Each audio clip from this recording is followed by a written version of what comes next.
அன்பார்ந்த கிரிக்கெட் சொந்தங்களுக்கு வணக்கம். இன்னைக்கு நேர்காணல நம்மளோட எந்திருப்பவர் கிரிக்கெட் விமர்சகர், பன்முகத்தன்மை கொண்ட திரு வெங்கட் பிரசாத் அவர்கள். வணக்கம்ண்ணா. வணக்கம் பிரதர்.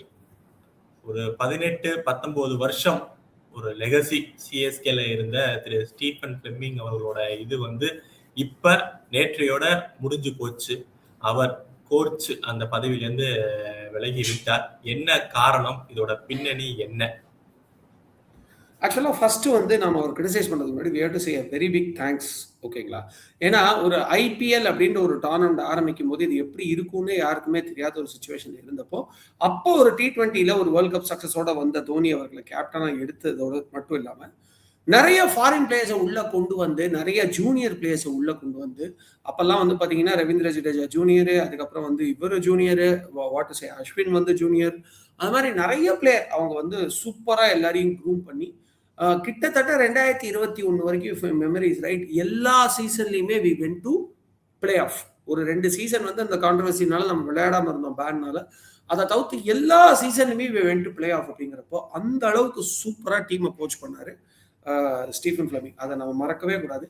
பட் எல்லா இதான் நான் ரெஃபர் பண்ணாம இருக்க மாட்டேன். உங்களுக்கு தெரியும், நம்ம ஒரு படத்துல கமல்ஹாசன் சொல்ற மாதிரி எல்லா வாக்கியத்துக்கும் ஒரு முற்றுப்புள்ளி வேணும் அப்படிங்கிற மாதிரி இவர் ஒரு அழகான ஒரு ஃபேஸை கொண்டு வந்தாரு. அதாவது எல்லாருமே வெற்றிக்கு காரணம் தோனிங்கிறாங்க. கண்டிப்பா நானும் மறுக்கல. ஏன்னா உங்களுக்கு 5 டிராஃபி, 2 சாம்பியன் லீக் டிராஃபி வாங்கியிருக்கோம் அப்படின்னா சாதாரண விஷயம் கிடையாது. பட் தோனியோட சேர்ந்து அழகா பயணிச்சு நல்ல டீம் பிக் பண்றதுல இருந்து, அந்த ஜூனியர்ஸை க்ரூம் பண்றதுல இருந்து எல்லாமே பண்ணது. அப்புறம் நடுவில் திடீர்னு பாத்தீங்கன்னா ஒன்லி சீனியர்ஸ் டீம் மாதிரி ஆயிடுச்சு. அப்ப அந்த சீனியர்ஸையும் அழகா கோஆர்டினேட் பண்ணி எந்தெந்த மேட்ச்ல யார் அழகா ரிப்ளேஸ் பண்ணணும், ஒரு மேட்ச்ல ஒரு பிளேயர் ஆடும்போது எந்தெந்த ஷாட்ஸ் அவர் கொண்டு வரணும், இந்த மாதிரி விஷயங்கள் எல்லாமே இருக்கு. ஒரு கோச்சிங்ன்றது சாதாரண விஷயம் கிடையாது.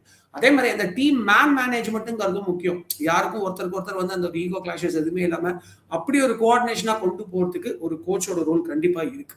ஸோ இது எல்லாமே ஸ்டீஃபன் ஃபிளெமிங் பண்ணாரு. ரொம்ப ரொம்ப ஒரு காமான ஒரு கேப்டன். நீங்க பாத்தீங்கன்னா எனக்கு தெரிஞ்ச வரைக்கும் நீங்க வேர்ல்ட்ல இருக்கிற எந்த லீக் வேணா எடுங்க, இவ்வளவு லாங் டேர்ம் ஒருத்தர் ஹெட் கோச்சா ஒரு லீக் இருந்ததா எனக்கு தெரியல. நான் பார்த்த வரைக்கும் கண்டிப்பா ஐபிஎல்ல கிடையாது. ஏன்னா 5 தடவை டிராஃபி ஜெயிச்சது இவர் ஒருத்தர் தானே. எக்ஸாக்ட்லி 100%. 5 டிராஃபி ஜெயிச்சது மட்டும் இல்லாம 2 அந்த சாம்பியன்ஸ்குள்ள அந்த லீகுமே ஜெயிச்சாரு, சாம்பியன்ஸ் லீக்குமே ஜெயிச்சாரு. ஓகேங்களா? ஸோ அது சாதாரண விஷயம் கிடையாது. ரொம்ப பீக்ல இருந்தோம் அந்த டைத்துல. பட் என்ன கேட்டா இதை விட சாதனை 2021 முடிகிற வரைக்கும் எல்லா சீசன்லயுமே பிளே ஆஃப் கொண்டு வந்தாரு. நடுவுல அந்த பேனான 2 வருஷம் கூட வேற ஒரு டீம் அவர் ஹெட் கோச் பண்ணாரு, அதையும் ஃபைனல் கொண்டு வந்தாரு. ஸோ அப்படி ஒரு நல்ல ஒரு கோச் தான். ஆனா ஒரு 2021க்கு அப்புறம் கொஞ்சம் கொஞ்சமா நடுவுல ஒரு டிராஃபி ஜெயிச்சோம், ஞாபகம் வச்சுக்கோங்க. அப்பவுமே கூட அவருடைய அந்த கோச்சிங் இன்ஸ்டிங்டா இருக்கட்டும், அந்த டெக்னிக்ஸா இருக்கட்டும், அப்கிரேட் ஆகல அப்படிங்கிறது தான். அதனால தான் நான் அவரை ரொம்ப பிளேம் பண்ணாம நான் என்ன சொல்றேன், எல்லா வாக்கியத்துக்கும் ஒரு முடிவு இருக்கு. So the time has to change. மாற்றம் தான் மாறாதது. எல்லாம் நிறைய தத்துவம் அப்படி இருக்குன்னு வச்சுக்கோங்களேன். ஸோ ஸ்டில் நான் ஒரு கிரிட்டிசைஸ் பண்ணேன். நான் போன சீசன்லாம் கிரிட்டிசைஸ் பண்ணேன் அப்படின்னா அந்த சேஞ்ச் வந்துருச்சு, அவரே நன்றி அப்படின்னு அழகா சொல்லி முன்னாடியே போயிருக்கணும். பட் அதை அவர் பண்ணாம இருந்திருந்தாரு. அந்த ஒரு last 2-3 season we had very bad. அந்த ஸோ அதுக்கு அவரை மட்டும் பிளேம் பண்ண முடியாது. அதில் நிறைய விஷயங்கள் இருந்துன்னு வச்சுக்கோங்களேன். டீம்ல நிறைய ராங் பிக்ஸ்லாம் இருந்தது. அப்புறம் எதிர்பார்த்து எடுத்தவங்க நிறைய பேர் நல்லா விளையாடாம இருந்தாங்க. கேப்டன்சில நிறைய கன்ஃபியூஷன்ஸ் இருந்தது. பட் ஸ்டில் அதுக்கு இவரும் ஒரு முக்கியமான காரணம் அப்படிங்கிறதுனால நெகட்டிவ்ஸ் விட்டுருவோம். 2021 வரைக்கும் நம்மள அவ்வளோ லீட்ல வச்சு அதுக்கப்புறமா ஒரு கப்பு ஜெயிக்கிற அளவுக்கு சப்போர்ட் பண்ண ஸ்டீஃபன் ஃபிளெமிங்க்கு ஹேட்ஸ் ஆஃப் சொல்லணும். ஏன்னா நீங்க ஒரு சிஎஸ்கேவை தாண்டி இந்தியன் டீமுக்குமே அவர் நிறைய நல்லது பண்ணியிருக்காரு. அது நீங்க மறுக்க முடியாது. ஒரு ஜடேஜாவை க்ரூம் பண்ணி சூப்பரா கொண்டு வந்ததா இருக்கட்டும், ஒரு அஸ்வினோட பெஸ்ட்டை கொண்டு வந்ததா இருக்கட்டும், T20 ஃபார்மேட்டுக்கான ஒரு பெஸ்ட்டை கொண்டு வந்ததா இருக்கட்டும், இவ்வளோ ஏன் உங்களுக்கு கேதார் ஜாதவெல்லாம் ஒரு பிளேயரா க்ரூம் பண்ணி கொண்டு வந்து நடுவில் ஒரு வருஷம் அவருக்குமே இந்தியன் டீம்ல நல்ல ஒரு டைம் வச்சு செஞ்சுரிலாம் போட்டார். ஸோ அந்த மாதிரி கொண்டு வரதா இருக்கட்டும். ஷர்துல் தாக்கூர் அவர் பாருங்க, அவர் ஃபர்ஸ்ட் வேற ஒரு பிரான்சைஸ் பிளேயர், அதுக்கப்புறம் சிஎஸ்கேக்கு வரும்போது எவ்வளவு சுமாரா இருந்தாரு. அப்புறம் அவரை எவ்வளவு நல்ல ஒரு மிடில் ஓவர்ஸ் போடக்கூடிய ஒரு மீடியம் பேசரா மாத்தினாரு அப்படிங்கிறது உங்க எல்லாருக்குமே தெரியும். அண்ட் அவருடைய பேட்டிங் அழகா க்ரூம் பண்ணி ஒரு நல்ல டெஸ்ட் பேட்டராகவே வந்தார் ஷர்துல் தாக்கூர். அந்த மாதிரி நிறைய பிளேயர்ஸ் அவர் உருவாக்கி இருக்காரு, இந்தியன் டீமுக்காக உருவாக்கி கொடுத்துருக்காருங்கிறத நம்ம மறுக்கவே முடியாது. ஸோ தூபே அதில் நான் இன்க்ளூட் பண்ணல, தூபேவுமே சூப்பரா க்ரூம் பண்ணி கொண்டு வந்தாரு. ஸோ அந்த மாதிரி நிறைய விஷயங்களுக்கு நம்ம ஸ்டீஃபன் ஃபிளெமிங்க்கு தேங்க்ஸ் சொல்லணும். But now the time has come. நம்ம இப்போ T20யோட ஃபார்மேட், முக்கியமா ஐபிஎல்லோட விளையாடுற விதமே மாறி போச்சு. T20யோட விதமே ரொம்ப ஃபாஸ்ட் பேஸ்ட் ஆயிடுச்சு. ஓகேங்களா? இந்த பிரெண்டன் மெக்குலம் வந்து அந்த பேஸ்பால் கிரிக்கெட்டுங்கிறத மற்ற ஃபார்மேட்டுக்கே கொண்டு வந்ததுனால T20 மீறி எல்லாருமே ரொம்ப ஃபாஸ்ட் பேஸ்டா எடுத்துட்டு போக ஆரம்பிச்சிட்டாங்கிறப்போ IPL ஃபிளாட் ட்ராக்ஸ் கேட்கவே வேண்டாம். So it's time for change. Seniors இருக்கிறப்ப ஹைடன் போன்ற ஒரு மூத்த பிளேயர்ஸ்லாம் இருக்கிறப்ப ஃபிளெமிங்க்கு நல்ல ஒரு கனெக்ஷனோட இருந்து நல்ல ஒரு மேட்சா இருந்தது. சரிவு வந்து கிட்டத்தட்ட கொரோனாக்கு அப்புறம் இந்த 23லேருந்து பயங்கரமான சரிவு. அது ஏன்னா அப்பதான் அந்த வந்து யங்ஸ்டர்ஸ் வந்து சிஎஸ்கேல கொஞ்சம் மாற்றம்லாம் வருது. அதை அவர் ஒழுங்கா கையாளாகாம போயிட்டாரா? இன்னொரு ஒரு குற்றச்சாட்டு நம்ம சொல்லுவோம், ஃபிளெமிங் இவ்வளவு தூரம் பெருசா வரதுக்கு காரணம் ஒன்னே தோனி அப்படிங்கிற ஒரு பேர். தோனி இல்லைன்னா ஃபிளெமிங் கிடையாதுங்கிற ஒரு பேச்சும் இருக்கு. எங்க அவரோட சரிவு கொஞ்சம் ஆரம்பிச்ச காலம்? நீங்க சொல்றத வந்து நான் முழுசா மறுக்கவும் மாட்டேன். ஆனா அதாவது தோனியா இருக்கட்டும், ஸ்டீஃபன் ஃபிளெமிங்கா இருக்கட்டும், ரெண்டு பேரும் சேர்ந்து தேர் காம்பினேஷன் இஸ் சக்சஸ்ஃபுல். இப்ப வந்து தோனினாலதான் ஸ்டீஃபன் ஃபிளெமிங் ஜெயிச்சாரு அப்படிங்கறதையும் சொல்ல முடியாது, அதர்வேவும் சொல்ல முடியாது. ஓகேங்களா? ஆனா அவங்க ரெண்டு பேரோட காம்பினேஷன் சூப்பரா இருந்துச்சு. ஏன்னா நம்ம சேனல்லே நான் பேசியிருக்கேன், தோனியோட கேப்டன்சி ஸ்ட்ரென்த் எப்படின்னா, எனக்கு எல்லாமே பெஸ்ட் பிளேயரா கொடுங்க, அவங்கள வச்சு நான் ஜெயிக்கிறேங்கிறது கிடையாது அவருடைய கேம். அவரோட கேம் என்னன்னா, நான் கோச்சோட சேர்ந்து டிஸ்கஸ் பண்ணி எதிர் டீமை பொறுத்து அந்த பிச் கண்டிஷன்ஸ் பொறுத்து நான் சில பிளான்ஸோட வருவேன். அந்த பிளானை எக்ஸிக்யூட் பண்ற பிளேயர்ஸ் எனக்கு கிடைச்சா போதுங்கிற மாதிரி தான் அவருடைய கேப்டன்சி ஸ்ட்ராட்டஜி இருக்கும். நீங்க ஆனால் தான் பாத்தீங்கன்னா அஸ்வின், ஜடேஜா இந்த மாதிரி நிறைய பிளேயர்ஸ் அவர் வந்து, ஹர்திக் பாண்டியா இந்த மாதிரி சூப்பரான பிளேயர்ஸ் எல்லாம் குரூம் பண்ணது மட்டும் இல்லாம, நீங்க இன்னொரு விஷயம் கவனிங்க, இது வந்து அஸ்வினே சொல்லியிருக்காரு, இந்த சாம்பியன்ஸ் டிராஃபி ஃபைனல்ல ஒரு சில பால்ஸ் எல்லாம் வந்து நான் தோனி சொன்னபடி போட்டேன். I was not having much confidence, இருந்தாலும் சரி கேப்டன் சொல்றா ட்ரை பண்ணி பார்ப்போம், ட்ரை பண்ண ஒர்க் அவுட் ஆகும்னு சொல்லியிருக்காரு. So that is the way that Dhoni works with. அதுக்கு இவர் ரொம்ப அழகா அதுக்கேற்ற மாதிரி பிளேயர்ஸை ரெடி பண்ணி இவங்களுடைய அந்த ரெண்டு பேரும் சேர்ந்து பண்ண அவுட்கம் தான் அவ்வளவு பெரிய சக்சஸ். ஓகேங்களா? ஸோ தோனி போனதுக்கு அப்புறம் அந்த ஒரு சக்சஸ் இவருக்கு வரது கஷ்டமா இருக்கு. அது காரணம் இவருக்கு ஸ்கில் இல்லைங்கிறது கிடையாது, அந்த காம்பினேஷன் வாஸ் வெரி குட். ஓகேங்களா? அது மட்டும் இல்லாம உங்களுக்கு வந்து இப்போ நம்ம அந்த லாஸ்ட் ஒரு 3 சீசனுக்கான ஃபெயிலியரை இந்த ஒரு கோச்சிங் சைடு அண்ட் ஸ்டாஃப் சைட்ல வெறும் ஸ்டீஃபன் ஃபிளெமிங் மட்டும் கொடுக்கறத நான் ஒத்துக்கவே மாட்டேன். நான் இன்ஃபேக்ட் அதிக பழிய நான் வந்து மைக் ஹஸி மேல தான் போடுவேன். அவர் ஒரு ஓவர் ரேட்டட் பேட்டிங் கோச். அவர் நீங்க நல்லா பாருங்க, அதாவது கடந்த ஒரு 3 வருஷமா எந்த ஒரு ஐபிஎல் டீமா இருந்தாலும் அந்த ஃபைனல் ஓவர்கள்ல போடக்கூடிய ஒய்டி ஆகாச நவுந்து வந்து ஆடுவாங்க. ஃபுட்வொர்க் சூப்பரா இருக்கும். ஆனா அந்த ஃபுட்வொர்க்கே இல்லாத ஒரு டீம் அப்படின்னா அது நம்ம சிஎஸ்கே மட்டும்தான். தூபே வந்து ஒரு ஃபுட்வொர்க் இல்லாத ஒரு பிளேயர், நல்ல டாலான பிளேயர், ஆனாலும் அவர் நின்ன இடத்துல வீசுறாரு, அது ஏதோ படுதுன்னா கூட ஓகே. சர்ஃபராஸ் கான் கூட அப்படிதான் ஆடிட்டு இருந்தாரு. உங்களுக்கு இந்த சீசன் தான், அந்த கடைசி சீசனாச்சும் கொஞ்சம் பரவாயில்ல. இதுலதான் பாத்தீங்கன்னா ருத்ராஜ் கைக்வாட் கொஞ்சம் அதிவிஷ்டி அனாவிஷ்டி போல அந்த மாதிரி கொஞ்சம் ஜாஸ்தியா ஃபுட்வொர்க் காமிச்சு 2-3 தடவை விக்கெட் விட்டார். ஆனா மத்தபடி அந்த ஃபுட்வொர்க் லேக்கு, அதுக்கப்புறம் அந்த running between the wickets issues, இந்த சிங்கிள் ரொட்டேட் பண்ணக்கூடிய எபிலிட்டி, இது எதுக்குமே ஒரு பெரிய லெவல்ல வந்து மைக் ஹஸி ரெடி பண்ணலன்னு நான் மைக் ஹஸியை தான் குறை சொல்வேன். நியாயமா பார்த்தா அவர் ஸ்டெப் டவுன் பண்ணிடணும், அவர் ரொம்ப ஸ்ட்ராங்கா இருக்காரு. ஸோ இந்த 3 வருஷ ஃபெயிலியரை வந்து ஃபிளெமிங் மேல மட்டும் நான் போட மாட்டேன். Of course he was not upgraded, but அதுக்காக அவர் மட்டும் காரணம் இல்லை. அப்புறம் கேப்டன்சில எனக்கு கன்ஃபியூசிங் இருந்துச்சு. போன சீசன்ல எடுத்த டீமே சொதப்பல். தீபக் ஹூடா அவர் எதுக்கு இருந்தாருன்னே தெரியல. அதுக்கப்புறம் வந்து திரிபாதி அவர் வந்து வரும்போது ஏதோ ஒரு 50-50 ஐடியாவோட வந்தாரு, didn't two well. Vijay Shankar didn't two well. Ashwin பெரிய எதிர்பார்ப்பு இருந்தது, அவருமே பண்ணல. அப்புறம் டீம்ல சில ப்ராப்ளம்ஸ் இருக்குன்னாரு, டீம்ல சில ப்ராப்ளம்ஸ் இருந்துச்சுன்னாரு. பட் அந்த டீம்ல ப்ராப்ளம் வந்திருந்தா கூட இவரை 2 டவுன்ல இறக்குனாங்கப்பா. அதே ராஜஸ்தான்ல 2 டவுன் இறக்கும்போது எவ்வளவு நல்லா விளையாடி இருக்காரு, 1 டவுன் இறக்கும்போது எவ்வளவு நல்லா விளையாடி இருக்காருன்னு பாருங்க. சோ இந்த மாதிரி நிறைய கன்ஃபியூஷன் இருந்து, நாட் ஒன்லி ஸ்டீஃபன் ஃபிளெமிங். நீங்க சொன்னீங்க மைக் ஹஸி வந்து ஒரு ஓவர் ரேட்டட் பேட்ஸ்மேன் கோச் அப்படிங்கிற மாதிரி சொல்றீங்க. பட் அவர் பேரு இப்ப அடுத்த யார் கோச்சா வருவா அப்படிங்கிற லிஸ்ட்ல அவர் பேர் ஒரு முதன்மையா இருக்கு. அவரு, ராகுல் டிராவிட், இல்ல அப்படின்னா MS தோனி, சுரேஷ் ரெய்னா, அவங்க பேர்லாம் இதுல அடிபடுது. ஸோ யார் வரதுக்கான வாய்ப்புகள் அதிகம்? சுரேஷ் ரெய்னாலாம் வந்து நேர் விருப்பம்ன்ற மாதிரி மக்கள் கேட்டுட்டு இருக்காங்க. ஓகேங்களா? பட் அதெல்லாம் ப்ராக்டிக்கலா நடக்க போறது இல்லை. மேபி அவர் ஒரு பேட்டிங் கோச்சா போட்டு விட்டு நீங்க வந்து ஹசிக்கு பை சொல்லலாம். பட் ஹசியே ஃபுல் டைம் கோச் ஆனா அது இட்ஸ் அப்சல்யூட்லி ராங். ஓகேங்களா? உடனே நான் ஒரு பேச்சுக்கு சொல்றேன், சும்மா ஒரு பேச்சுக்கு சொல்றேன். இப்போ ஹசி வந்து ஃபுல் டைம் கோச் ஆறாருன்னு வச்சுக்கோங்க, சிஎஸ்கே நல்லாவே பெர்ஃபார்ம் பண்ணி பிளே ஆஃப் போறாங்க அப்படின்னா இப்போ என்ன சொல்றேன்னு நான் கேட்டாலும் நான் அதே தான் சொல்லுவேன். ஏன்னா ஸ்கில் மேட்டர்ஸ். ஓகேங்களா? ஆஸ்திரேலியாலுமே அவர் வந்து ஒரு பயங்கர ஒரு மேட்ச் டிட்டர்மினன்ட் ஃபோர்ஸாலாம் இல்லை. சரி 2-3 மேட்ச் இன்னிங்ஸ் ஆடி இருக்காரு, நான் இல்லைன்னு சொல்ல. பட் அவர் ஒரு சூப்பரான பிளேயர்லாம் கிடையாது, டு பி ஆனஸ்ட். ஓகேங்களா? ஸோ மைக் ஹஸியை வந்து நீங்க ஃபுல் டைம் கோச் ஆக்குறதுங்கிறது it is not at all a good idea. என்ன கேட்டா நான் வந்து அதுக்கு கன்க்ளூஷனுக்கு வரேன், what is a better idea. நீங்க சொல்ற ராகுல் டிராவிட் வருவாரா அப்படின்னா அதுக்கான வாய்ப்பு ரொம்ப கம்மி. இன்ஃபேக்ட் அஸ்வின் அவர்களே கூட பேசப்படுறாரு. பட் அது ரெண்டுமே வாய்ப்பு கம்மி டு பி ஹானஸ்ட். ஏன்னா மேனேஜ்மெண்ட் வந்து இதே மேனேஜ்மெண்டோட ரொம்ப நாள் டிராவல் பண்றாருல, அவருக்கு எல்லா விஷயம் தெரியும்ல, சிஎஸ்கேல என்ன நடந்திருக்கு என்ன போயிருக்குன்னு சொல்லிட்டு அவர் இந்த சிஎஸ்கேவோட மேனேஜ் டீமோட பயங்கரமா டிராவல் பண்ணிட்டு இருக்கவர் தான் ராகுல் டிராவிட். இல்ல உங்களுக்கு வந்து இந்த இந்தியா சிமெண்ட்ஸோட அவருக்கு ஒரு நல்ல இணக்கம் உண்டு, அது நான் இல்லைன்னு சொல்ல. அதே மாதிரி இந்த மெட்ராஸ் போலிங் கோச் அந்த ஒரு பேஸ் அகாடமி இருக்கு இல்லையா, அதுல கூட அவருக்கு ஒரு நல்ல கனெக்ஷன் உண்டு. ஸோ அந்த வகையில அவருக்கு வந்து இந்த மேனேஜ்மெண்ட் டீமோட ஒரு நல்ல இணக்கம் இருக்கு அப்படின்னா கூட there is another point of view. என்ன அப்படின்னா ராகுல் டிராவிட் வந்து இங்கிலாண்டோட டெஸ்ட் கோச்சா அவர் இருக்க முடியுமா அப்படிங்கிற மாதிரி கேள்வி கேட்டுட்டு இருக்காங்க. ஏன்னா மெக்குலம் வந்து பிரெண்டன் மெக்குலம் வந்து நியூசிலாந்துக்கு எதிராக இங்கிலாந்து வந்து படுதோல்வி அடைஞ்சதுக்கு அப்புறம் அந்த டெஸ்ட் கோச்சுக்கான பொசிஷனை ரிசைன் பண்ணிட்டாரு. அவர் வந்து லிமிடெட் ஓவர்ஸ் கிரிக்கெட்ல தான் அவர் இருக்காருங்கிற பட்சத்துல ராகுல் டிராவிட் அதுலயும் பிட்டிங்கா இருக்காரு. ஆண்டி ஃபிளாரே திருப்பி கூட்டு வரலாமான்னு பார்த்துட்டு இருக்காங்க. பட் ஒருவேளை அப்படி ஒரு பெரிய பொசிஷன் ராகுல் டிராவிட் எடுக்கிற பட்சத்துல not be able to focus on this. And இன்னொரு விஷயம், நீங்க இன்னமுமே பாத்தீங்கன்னா தோனியோட ஹேண்ட் சிஎஸ்கேல இருக்கு. இப்போ சச்சின் டெண்டுல்கர் எடுத்துக்கங்க, மும்பை இந்தியன்ஸை பொறுத்த வரைக்கும் அவரை வந்து ஒரு ஐகான் மாதிரி தான் வச்சிருக்காங்க. இப்போ இருக்கிற சிச்சுவேஷன்ல அவர் டீம் பிக்லயோ இல்ல பேட்டிங்ல கோச் பண்றதுலயோ இல்ல கோச்சிங்லயோ எதுவுமே இல்லை. அவர் ஒரு ஐகான்.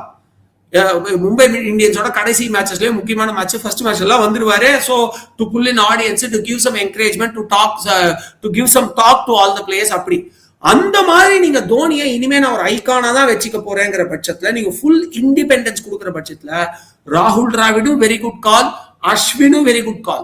பட் அஸ்வின் வந்து ஒரு சின்ன ப்ராப்ளம் என்ன அப்படின்னா, இவங்களோட கம்ப்ளைண்ட் வந்து அவர் உள்ள இருக்கிற விஷயங்கள் வெளில விட்டார் அப்படிலாம் சொல்றாங்க. அவர் அந்த மாதிரிலாம் நான் பண்ணவே இல்லை, அழகா சொல்லிட்டு இருக்காரு. பட் ஒரு விஷயம் சொல்றேன் நண்பா, எல்லாமே வர்த்தகம். ஒரு வர்த்தகம் ஐ சீ சம் பெஸ்ட் இன் யூங்கிறப்ப இதெல்லாம் மறந்துடுவாங்க. ஓகேங்களா, அதெல்லாம் யோசிக்க மாட்டாங்க. பட் அதையும் மீறி ஒரு இண்டிபெண்டன்ஸ் இருக்கணும். ஒரு மேனேஜ்மெண்ட் வந்து சப்போர்ட்டிவா இருக்கணுமே தவிர அவங்க ஒரு டிசிஷன் மேக்கரா அவங்க வந்து ஒரு ஹிண்ட்ரன்ஸா இருக்கக்கூடாது. இப்ப லக்னோ அளவுக்கு ஒர்ஸ்ட்னு சொல்ல வரல, பட் அந்த ஒரு குறுக்கீடல் ரொம்ப இல்ல தோனியோட குறுக்கீடல் ரொம்ப இல்ல, அவருடைய ஐடியாஸ் இருக்கலாம். பட் குறுக்கீடல் ரொம்ப இல்லைன்னா ராகுல் டிராவிடோ அஸ்வினோ நல்ல ஒரு ஐடியா தான். பட் இல்ல, we cannot make Dhoni as a coach, but தோனியோட இன்புட்ஸ் இருக்கும் அப்படின்ற பட்சத்துல அவரையும் சேர்த்து தோனி அவர்களை மென்டரா போட்டு கோச்சர் ராகுல் டிராவிட் அவர்களோ இல்ல அஸ்வின் அவர்களோ அப்படி போடலாம். அதுதான் வாய்ப்பு இல்லைங்கிற. ஏன்னா உங்களுக்கு வந்து ரெண்டு என்ன சொல்றது, ஒரு உரையில ரெண்டு கத்தி இருக்க முடியாது. Simple as it is. உங்களுக்கு வந்து இவருமே ஒரு கிரிட்டிக்கல் திங்கிங் பர்சன், ரெண்டு பேர் சேர்ந்து ஒரு டீம்ல ஆடலாம், அது வேற விஷயம். பட் ஒரு கோச்சிங் சர்க்கிள்ல அஸ்வினும் தோனியும் இருக்கவே முடியாது. டிராவிட் கூட ஓகே, பட் அஸ்வினும் தோனியும் இருக்க முடியாது. அதே மாதிரி அஸ்வின் டிராவிட் அண்ட் தோனியுமே இருக்கிறது கஷ்டம். ஏன்னா டிராவிடோட அப்ரோச் என்னைக்குமே பாத்தீங்கன்னா ரிசல்ட் ஓரியன்ட் கிடையாது.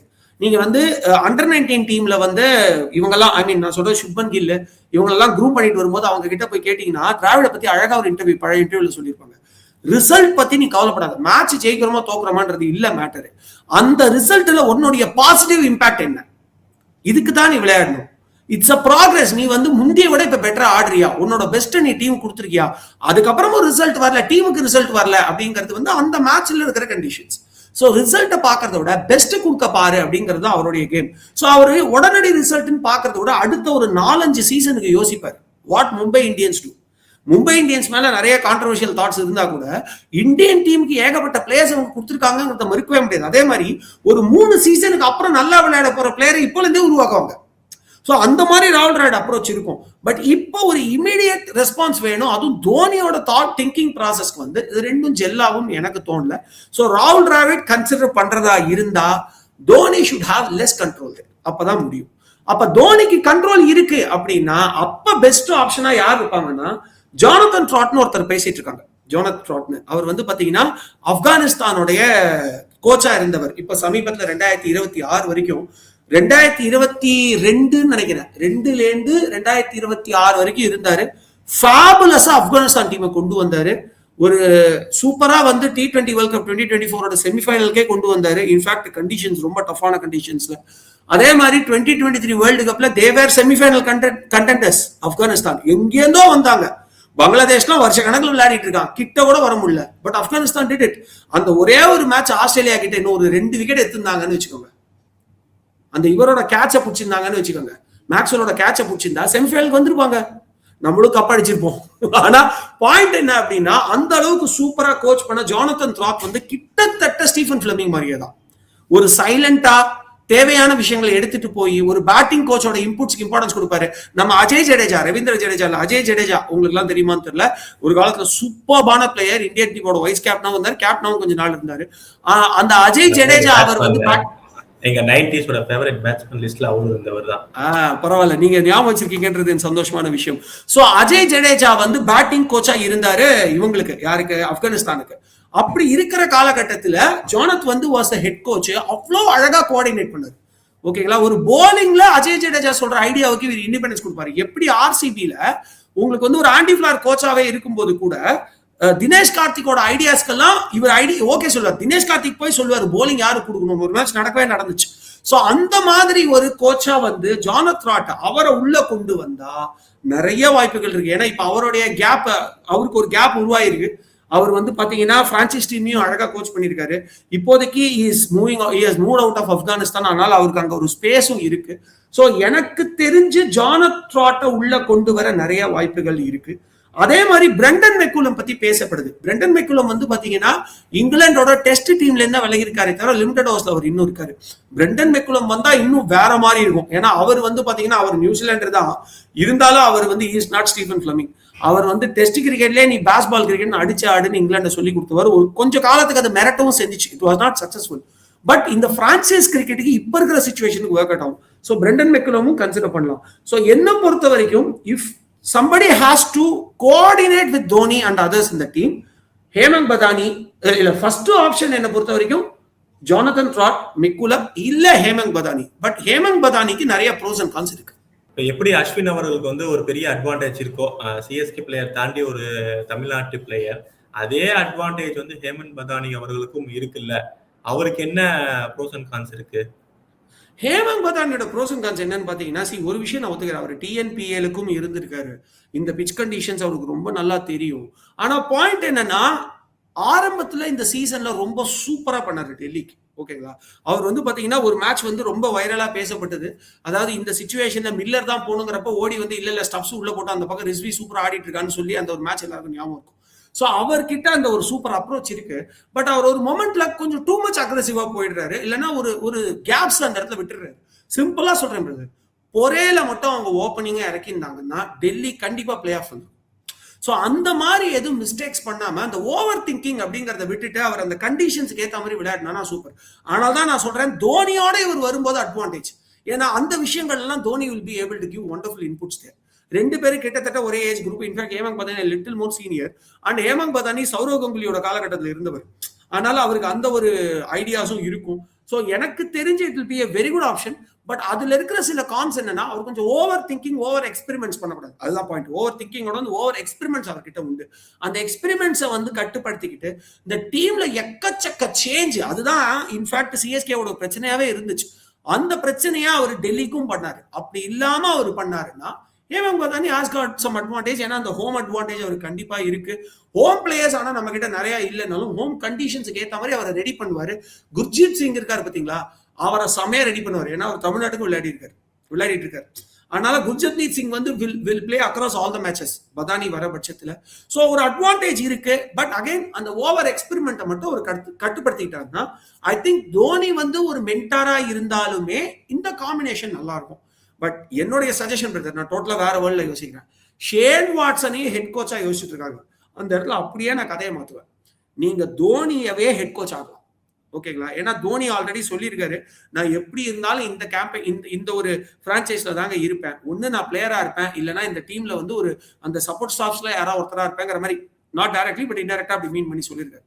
ஸோ என்ன பொறுத்த வரைக்கும் ஹெட் கோச்சா நீங்க தோனியையே ஆக்கிட்டு அந்த இடத்துல வந்து ஒரு ஷேன் வாட்சனை நீங்க ஒரு பேட்டிங் கோச்சா, இப்ப கொல்கத்தா நைட் ரைடருக்கு அவர் வந்து ஒரு சப்போர்ட் கோச்சா இருக்காரு, அவரை நேரா கொண்டு வந்து இங்க பேட்டிங் கோச்சா ஆக்குனீங்கன்னா இவங்க ரெண்டு பேரும் சேர்ந்து கலக்குன்னு கலக்கிருக்காங்க சிஎஸ்கேவை.